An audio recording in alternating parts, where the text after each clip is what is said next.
Bien-aimés dans le Seigneur, bonjour et bienvenue à notre rendez-vous quotidien consacré à la méditation de la parole de Dieu. Vous faites bien de vous connecter sur cette chaîne que l'Esprit nous porte en ce jour du 25 janvier 2021, un jour spécial où l'Église universelle célèbre l'une de ses grandes icônes, ses grandes colonnes, en la personne de Saul devenu Paul. L'Évangile est un extrait de Marc au chapitre 16, versets 15 à 18. C'est un moment extraordinaire que nous célébrons dans la vie de cet homme. Lorsqu'il est passé du statut de persécuteur de l'Église à celui de grand apôtre des païens. Agissant comme un pharisien zélé, Paul avait fait beaucoup de mal à l'Église. Il était présent lors de la lapidation d'Étienne, approuvant ce qui se passait. En raison de son expérience du Seigneur ressuscité alors qu'il approchait de Damas, il est devenu quelqu'un qui a été une merveilleuse bénédiction pour l'Église. Il a fondé des églises, des communautés de croyants dans toute la Turquie et la Grèce actuelle. Il serait faux de dire que Paul a changé de religion à la suite de ce qui lui est arrivé sur le chemin de Damas.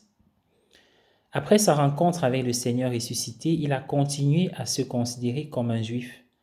Mais il était maintenant un juif qui croyait que le Dieu d'Israël avait été révélé avec puissance dans la vie, la mort et la résurrection de Jésus, et que Jésus était le Messie juif tant attendu, qui était le Fils unique de Dieu.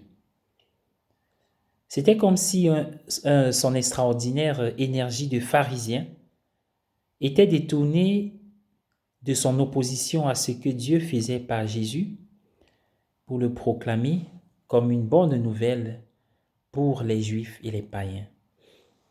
Non seulement Paul n'a pas changé de religion, mais il n'est pas passé du statut de personne mauvaise à celui de personne bonne. Il a toujours été une bonne personne. En tant que pharisien, il essayait de servir Dieu du mieux qu'il pouvait. Pourtant, en se remémorant cette période de sa vie, il s'est rendu compte que son zèle pour Dieu n'était pas éclairé. Sa rencontre avec le Seigneur ressuscité a été un moment d'illumination qui lui a permis de réorienter son zèle d'une manière conforme à la volonté de Dieu pour sa vie et pour l'humanité.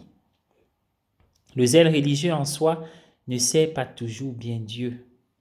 Il doit s'enraciner dans une expérience et, je dirais, une compréhension de Dieu tel qu'il est, comme Dieu a été révélé en Jésus.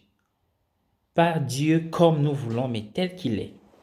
L'histoire de Paul nous enseigne qu'il y a toujours de la place pour que nous grandissions dans notre compréhension de Dieu et de la volonté de Dieu pour nos vies, afin que notre propre zèle pour Dieu soit dirigé d'une manière qui serve vraiment le dessein de Dieu pour notre monde.